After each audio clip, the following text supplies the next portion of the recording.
Future సిటీని రద్దు చేస్తామన్న బీఆర్ఎస్ వ్యాఖ్యలను తీవ్రంగా ఖండించారు మంత్రులు. బీఆర్ఎస్ మళ్లీ వచ్చే అవకాశమే లేదన్నారు. సాంకేతిక వ్యవసాయంపై దృష్టి పెట్టాలన్నారు. సైంటిస్టులు కూడా రైతులతో మమేకం కావాల్సి ఉందన్నారు. ప్రస్తుతం డిమాండ్ ఉన్న పంటలను వేస్తే మరింత మేలు జరుగుతుందన్నారు మంత్రులు. మళ్లీ తామే అధికారంలోకి వస్తామన్నారు. ప్రజాపాలన చూసి ఓర్వలేకనే తమ సర్కార్పై విమర్శలు చేస్తున్నారన్నారు మంత్రులు.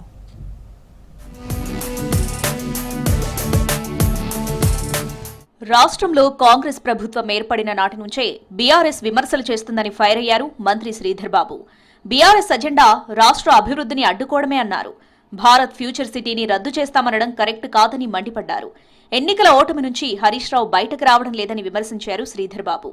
మరి అమెరికాకు పోయిన పగటి కలలను కంటూ ఈరోజు మళ్ళా తిరిగి ప్రభుత్వంకి వస్తాము, ఆపు చేస్తామని పలుకుతా ఉన్నారు ప్రగల్భాలు.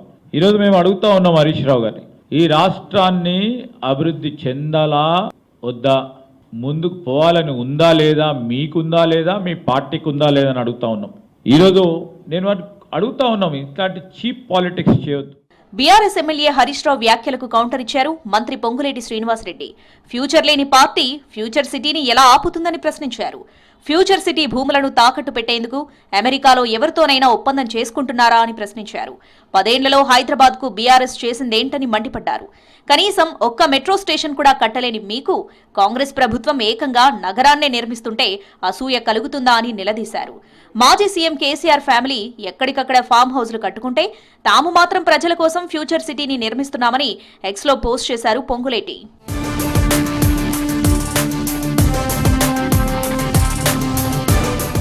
వడదెబ్బ మృతుల కుటుంబాలకు 4 లక్షల రూపాయల చొప్పున పరిహారమివ్వాలని అధికారులను ఆదేశించారు రెవెన్యూ శాఖ మంత్రి పొంగులేటి శ్రీనివాసరెడ్డి.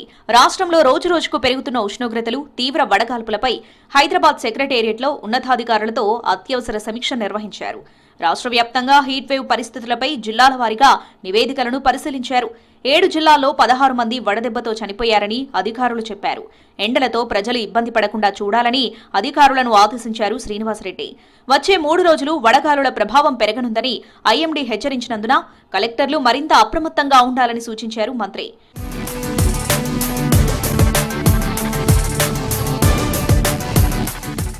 నిమ్స్లో 2000 కిడ్నీ ట్రాన్స్ప్లాంటేషన్ ఆపరేషన్లు సక్సెస్ కావటం తెలంగాణ ప్రభుత్వ వైద్య రంగానికి గర్వకారణమన్నారు మంత్రి దామోదర రాజనరసింహ. ఈ అరుదైన మైలురాయిని సాధించిన నిమ్స్ డాక్టర్లు, నర్సులు, టెక్నీషియన్లు, సపోర్ట్ స్టాఫ్ అందరికీ ప్రభుత్వం తరపున అభినందనలు తెలుపుతున్నామన్నారు. ముఖ్యమంత్రి రేవంత్ రెడ్డి నాయకత్వంలో ప్రభుత్వ హాస్పిటళ్లు, కార్పొరేట్ స్థాయి వైద్య సేవలు అందిస్తూ కొత్త రికార్డులు సృష్టిస్తున్నాయన్నారు మంత్రి.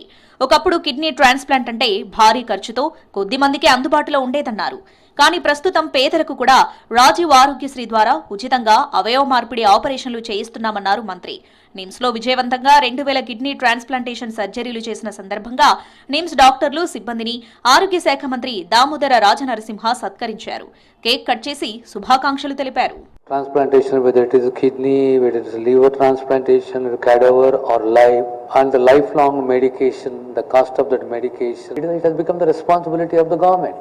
Every year the percentage of patients with regard to renal failure is increasing. The dialysis are running. We got 3 hubs. The government has planned, government has sanctioned, we are going for the tenders, another 79 new dialysis centers to be established in Telangana. Drone టెక్నాలజీతో వ్యవసాయంలో విప్లవాత్మక మార్పులు తీసుకురావాలని సైంటిస్టులను కోరారు మంత్రి Tummala Nageswararao. SBI అరీసా ల్యాబ్లో ఆధునిక సెన్సార్లు, ఐటీ పరికరాల పరిశీలన, సాంకేతిక వ్యవసాయంపై ప్రత్యేక దృష్టి పెట్టాలని చెప్పారు. రైతులకు నాణ్యమైన విత్తనాలను పంపిణీ చేయాలన్నారు. జయశంకర్ అగ్రికల్చర్ వర్సిటీలో పర్యటించారు వ్యవసాయ శాఖ మంత్రి తుమ్మల నాగేశ్వరరావు. డ్రోన్ అకాడమీలో డ్రోన్స్ ఆపరేషన్ను పరిశీలించారు.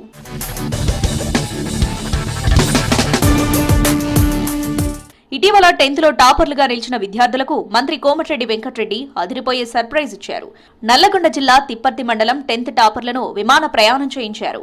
శంషాబాద్ నుండి వైజాగ్ కు విమానంలో పంపేందుకు ఏర్పాట్లు చేశారు. అరకులోయకు ప్రత్యేక విమానంలో వెళ్తూ మంత్రి కోమటిరెడ్డి వెంకటరెడ్డికి బర్త్డే విషెస్ తెలిపారు విద్యార్థులు. తమకు ఈ అవకాశం కల్పించినందుకు మంత్రికి ధన్యవాదాలు తెలిపారు.